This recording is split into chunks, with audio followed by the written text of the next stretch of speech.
Next topic, the Portuguese and the Syrians. When the Portuguese came to India, there met the Syrian Christians, and the relations were first very cordial. Each side was ready to accept the other as fellow Christians. But long as mutual knowledge increased, it became more and more apparent that there were differences between them. The Portuguese ecclesiastics, who were Western Catholics and believed, as all Western Christians then did, that the Roman Church was the only true form of the Church, its doctrines and practices, the standard for all Christians, and the Pope, the Vicar of Christ for all the universe. They considered it to their duty to try to bring these neglected Eastern Christians, that means the Syrian Christians, to a more satisfactory kind of Christian practice. Thus, in the first half of the 16th century, there began an attempt where opportunity offered to introduce among the Syrians the teachings of Western Catholicism and to encourage them to accept these and express them in their church life. Differences between the Roman Church and the Syrian practices. First and the foremost were regarding the ecclesiastical head. Portuguese acknowledge the Pope of Rome as not only their own ecclesiastical head but as supreme bishop over all Christians on earth. But the Syrians acknowledge as their head the Patriarch of the East and not the Pope. It was the Patriarch who consecrated their bishops, who were not Indians but Syrians sent out from Mesopotamia.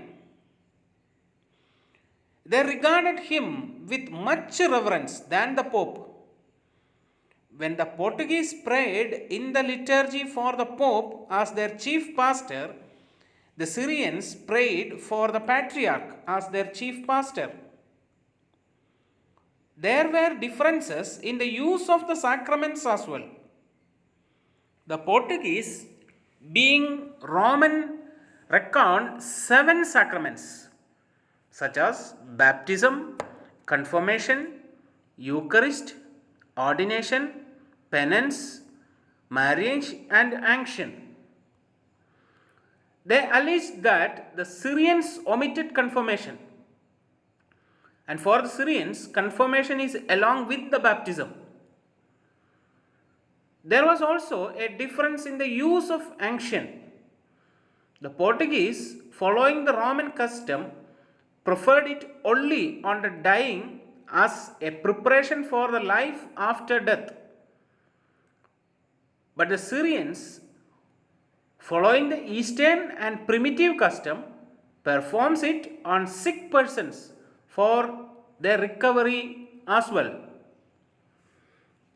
In the Eucharist, the manner of giving communion to the people was different. Among the Syrians, the parochial clergy were married, where the Portuguese held to the Roman rule of a celibate clergy. In the Syrian churches, only the monks and the bishops were celibate. The Portuguese held the Roman doctrine of purgatory, that after death the souls of the faithful go to a place where they suffer a painful purgation by fire, and only after a sufficient punishment are admitted to heaven. According to the Roman teaching, souls may be eased in or delivered from purgatory by the prayers and offerings of the church on earth. Syrian did not have these teachings.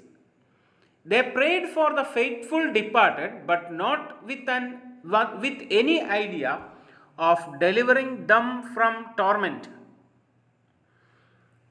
The Portuguese, in the Roman manner, observed the custom of venerating images of our Lord, the Blessed Virgin Mary, and the saints. That is, not of using them as aids of devotion merely, but of performing towards them acts suggestive of worship. The Syrians, on the other hand, did not practice this veneration. They had very less images and made very little use of pictures in their churches, apart from the cross, and they certainly did not perform towards them acts suggestive of worship. The Portuguese, however, considered this also a defect of the Syrians. Thank you.